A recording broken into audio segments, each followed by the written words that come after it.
Vision Talk. Ndagusuhuje cyane kandi nguhaye ikaze wowe dukunda wowe wakoze subscribe kuri Vision Talk, nkubwira ngo Imana iguhe umugisha. Warakoze cyane gukanda kuri subscribe, ndetse nawe niba utarayikanda nagushishikariza gukanda kuri subscribe kugira ngo tujye tubana mu biganiro tukugezaho umunsi ku wundi. Uyu munsi tujye kurebera hamwe ibintu buri muntu umwe mu bashakanye abakeneye kuri mugenzi we, abakeneye ko undi yamukorera.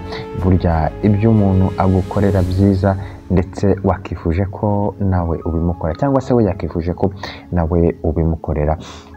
Ngira ngo rero abantu bitegura gushinga urugo, abasore ndetse n'abumva bazashinga urugo, cyangwa se abamama bubatse cyangwa se abapapa bubatse, begere hino kugira ngo tuganire kandi tugire ikintu twumva, mbabwire icyo buri umwe muri mugenzi we akeneye ku wundi kugira ngo babashe kugira urugo rwiza ndetse babashe kubana neza mu mahoro. Even n'abantu barimo bakundana bya nyabyo, koko ibi birakenewe kugira ngo urukundo rwabo rukomeze rugende neza kandi rukomeze rubaryohere bombi. Ibintu rero buri muntu wese aba akeneye mu bashakanye, cyane cyane ibyo tugiye kwibandaho, uko ukeneye ko uwo mwashakanye agufata neza ndetse nawe birabikeneye ku ruhande rumwe cyangwa se n'urundi. Ubuzima bw'abashakanye ni ishingiro ry'imiryango yose. Iyo urugo rufite urukundo, rufitira kubahana, rukagira kwizerana, usanga mu buzima bw'umuryango wose baryohewe ndetse baryoshye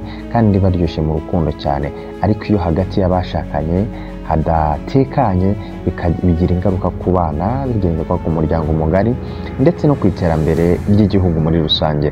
Niyo mpamvu rero buri umwe mu bashakanye aba afite ibyo yifuza kuri mugenzi we, nubwo rimwe na rimwe atabivuga mu magambo, ariko burya biba bihari. Iyo ibyo byifuzo rero byubahirijwe, urugo ruba indashyikirwa, kandi ibyo byirengagijwe ugasanga hari ibibazo ndetse n'amakimbirane. Uzumva rero uzumva abantu bakubwiye, cyangwa se uzumva buri wese abashaka kugira urugo rwiza, uzumva buri wese abakubwiye kugira urugo rw'ijuru rito mu rugo iwe, ariko burya iryo juru ni mwe muri keya mwembi. Niyo mpamvu buri wese aba akwiye kumenya icyo mugenzi we akeneye, n'undi akamenya icyo mugenzi we akeneye, maze uko wifuza ko mugenzi wawe akwitaho ukabanza uko umwitaho. Ikintu cya mbere ukwiye kumenya, tutiriwe tunajya kure, ni ukwitabwaho. Kwitabwaho ni ikintu cya mbere cy'ingenzi buri wese aba yifuza.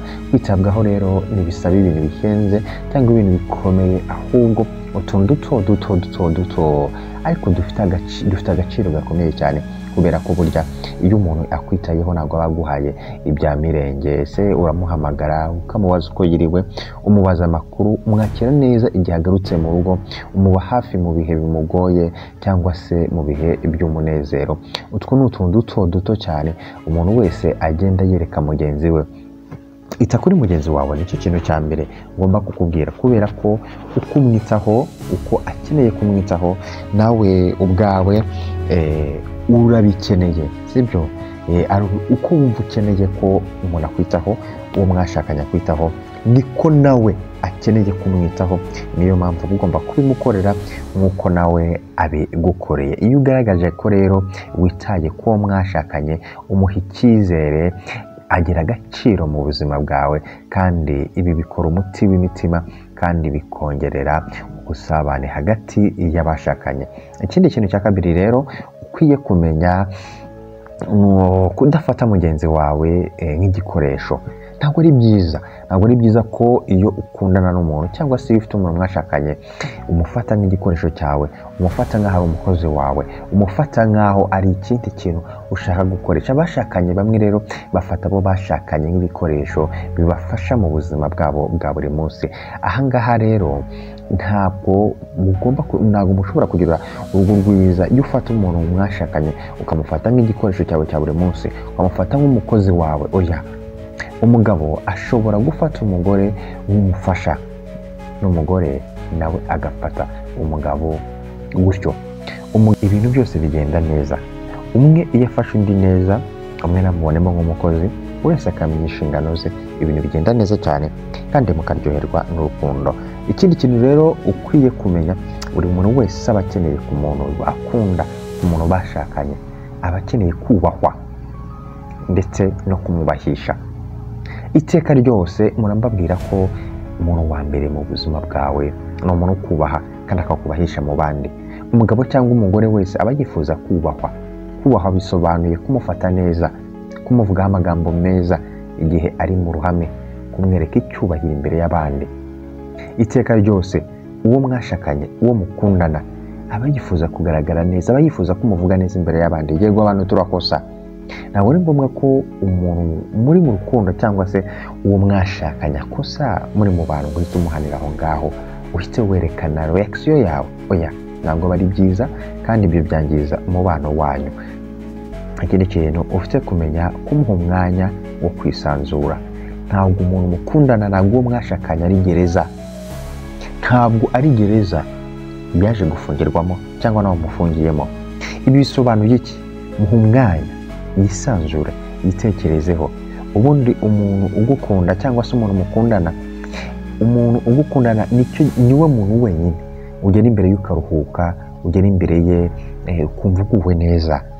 Burya ni nacyo kintu ukumbura, kubera ko iteka ryose ukumbura kuba muri ya situation wari urimo igihe wari uri kumwe nawe, igihe mutari kumwe. Icyo nicyo kintu kizatuma ukumbura umuntu, kuko wamuhaye umwanya, kuko yakwisanzuyeho, kuko ibintu byagenze neza cyane. Nubwo abashakanye rero baba bagomba gusangira byinshi, buri wese akenera umwanya we bwite. Iyo umuntu abuze uko yisanzura, yumva ababaye kandi atishimye. Ntabwo ari ngombwa ngo uwo mwashakanye cyangwa umukunzi wawe igihe cyose uba wumva ko mwaba muri kumwe ahantu hose. Oya, nawe muha umwanya yisanzure, mu mwanya yisanzuye, mu mwanya yitekerezeho, mu mwanya aganire n'inshuti ze niba bikunda. Niba ari umugabo akaba akunda agapira, mu mwanya ujye kuri umupira. Niba ari umugore akaba akunda gusohokana, mugabo sohokana umugore wawe maze umuhe umwanya, mwishime. Ikindi kintu rero ugomba kumenya, buri muntu wese aba akeneye kugira ngo mukunde mugire urugo rwiza, kugira ngo mukunde mugire urukundo ruryoshye, ni ukugira ibiganiro byubaka. Iteka ryose umwe mu mizi y'amakimbirane mu ngo ni ukutagirira neza, ni ukutayivuga neza, ni ukutavuga ibiganiro bizima. Hari ingo aho abantu baganira ari uko hari ikibazo gusa, kandi bakakivuga batongana. Oya, ntabwo ariko bimeze. Ariko mu buzima busanzwe buri wese aba yifuza kugira uwo baganira nawe mu buryo bworoshye kandi bwubaka. Buri wese aba abyifuza. Gahunda za buri munsi zigomba kujya ziganirwaho, intego z'urugo zikarwanirwaho, imbogamizi muhura nazo zikarwanirwaho mu buzima, kandi mukaganira mwitonze. Ikiganiro cyangwa se kuganira n'umukunzi wawe cyangwa se kuganira n'uwo mwashakanye nicyo kintu cy'ingenzi mu buzima bwawe, kizatuma ugira urugo rwiza, kizatuma ubaho neza, kubera ko iyo utaganiriye n'umuntu ntabwo umenya icyo atekereza. Ikindi kintu buri muntu wese aba akeneye ku muntu umukunda, aba akeneye ko mugenzi we amushimira. Buri wese akenera gushimirwa. Umugabo cyangwa umugore akora byinshi mu rugo, ibyoroheje ndetse n'ibikomeye. Iyo umushimiye uba umwongereye imbaraga zo gukomeza gukora neza. Shima umugore wawe igihe ateguye amafunguro meza. Shima umugabo wawe igihe akuyoboye mu gukemura ibibazo cyangwa se akagufasha mu bikorwa by'urugo. Koresha amagambo meza yoroshye, urakoze, uranshimiye, cyangwa warakoze cyane. Gushimira ni ikintu cyiza cy'ingenzi cyane mu buzima. Ni ikintu buri muntu wese aba akeneye kumva. Ni ikintu n'umugore yakoze akantu keza ukamushimira, n'umugabo yakoze akantu keza ukamushimira. Ni ibintu biba biryoheye cyane amatwi. Ikindi kintu ufite kumenya, kwirinda kumutaranga. Ntabwo umuntu wese mukundana, umuntu w'umugore wawe, umuntu w'umugabo wawe, ntabwo ari byiza kumuvuga mu bandi bantu, kumutaranga. Sinzi niba ibintu uri kubyumva neza. Hari abashakanye bamenyereye gutaranga bagenzi babo mu nshuti zabo, mu miryango cyangwa se mu baturanyi. Umugabo cyangwa umugore avuga ko bitagenda neza kuri mugenzi we mu ruhame. Ari amakosa akomeye cyane. Ariko hahandi ariko mutubarije rya tegeko ryo kuganira haruguru, kuko rya tegeko iyo mwaryubahirije mukaganira, ibintu byose bigenda neza. ni wowe mugore, wowe mugabo ukwiye kugirira ibanga uwo mwashakanye, ukwiye kugirira ibanga umukunzi wawe, kubera ko iteka ryose utagize ibanga ry'urugo uzaba umupfapfa. Ugomba kugira ibanga ry'urugo.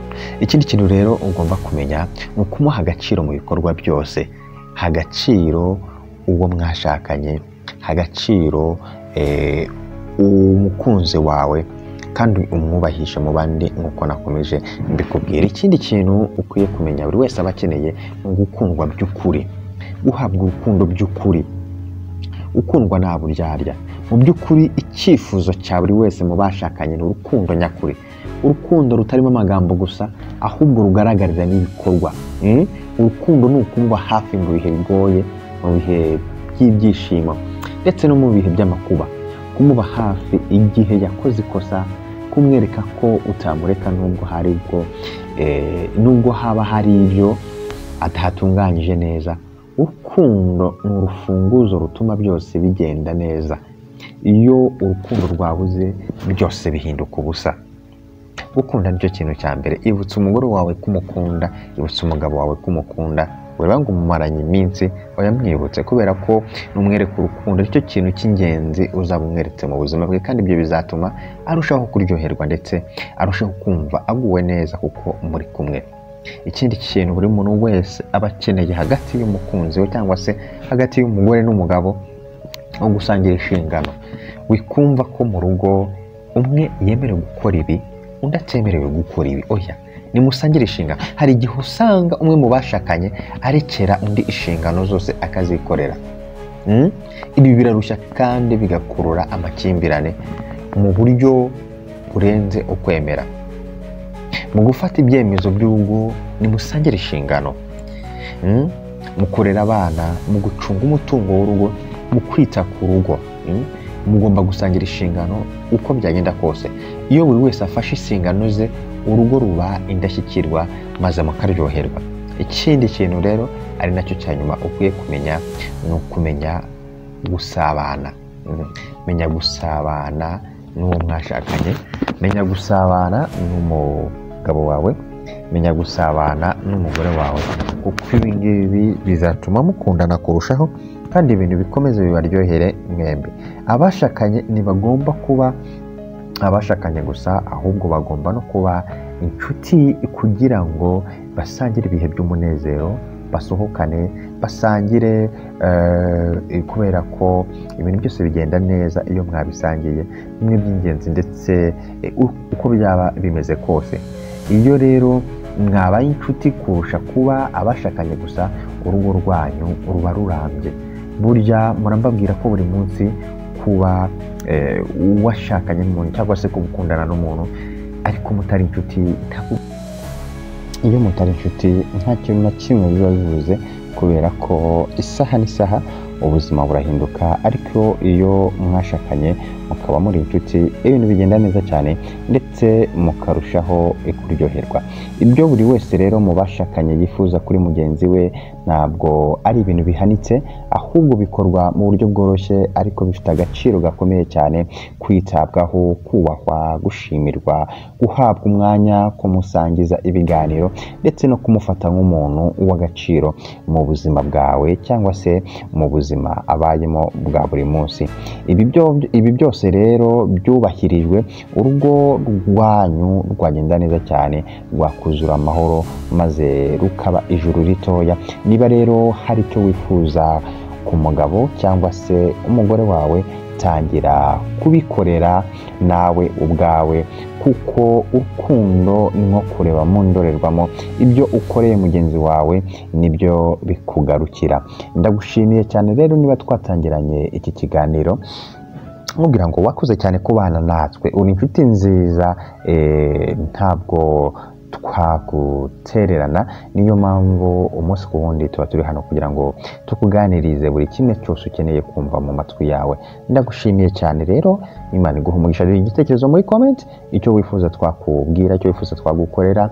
Niba wifuza kuduha igitekerezo, waduha igitekerezo muri comment. Imana iguhe umugisha. Urakoze cyane.